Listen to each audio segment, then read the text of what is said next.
الحب لله،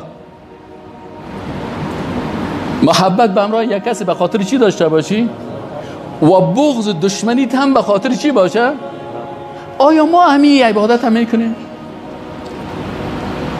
اگر میکنیم والله سر ما همین حکم الله تطبیق میشه که و من یتق الله یجعل له مخرجا و یرزقه من حیث لا یحتسب.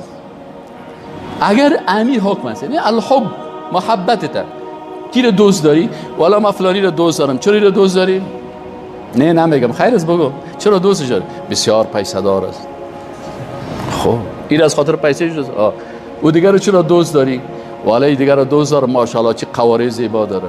خب او دیگر رو چرا دوست داری؟ والا او رو دوست دارم بیخی بچهای فیلم وارست، بیخی قوارش چی وارست.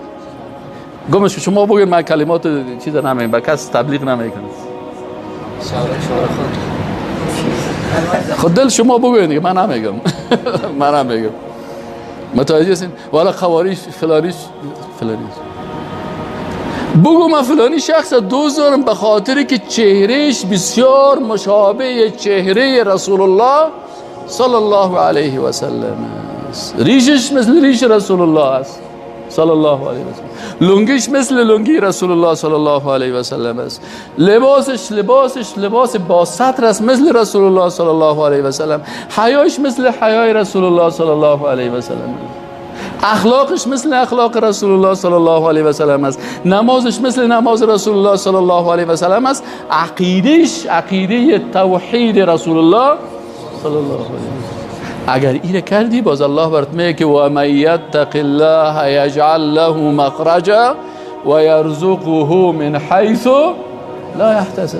نه والا فلانی به خاطر چوکیش خوش دارم، فلانی به خاطر که بلند منزلشان خوبش است، فلانی به خاطر که پیسه دار است، فلانیش که چشماش بسیار مقبول است خوشم میاد. خود تو به خاطر خود رو دوست داری دیگه، منو چرا خوش نداری؟ نه والا تو یک درک بینیگه که تو چیز است. خب خودم جورش کردم، الله جور کرده. تو دیگه چرا سر قواره من میخندی؟ بسیار کسای هستن مثل بلال حبشی که در اینجا لوای کتا کتا داره، چهره سیاه داره، وقتی رسول الله میره صدای چبلقای بلال رضی الله تعالی عنه در جنت شنیده میشه. اما بسیاری کسایی است که بسیار مقبول است مثل ابو لهب. ابو لهب چرا ابو لهب میگفتن؟ میگه خب مقبول بود، سفید بود که حتی کومایش هم تا سرخک میزد. او رو میفتنی بیخی از کومایش آتش وارد، ابو لهب. الله متعال میگه کتیمی کومگکای سرخ، کتمی چهره سفید، کتمی ابروهای چیندگی، کتمی بینی بلند، کتمی قوم قریشی عربی سیز نه کتی اینمی که نواسه پیغمبر هم خودم میگفت که من خود از نواسه ابراهیم علیه السلام هستم.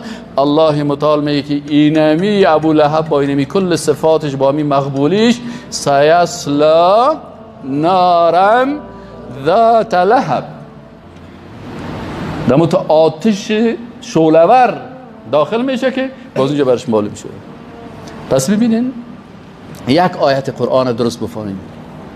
و من یتق الله یجعل له مخرجا و یرزقه من حیث لا یحتسب.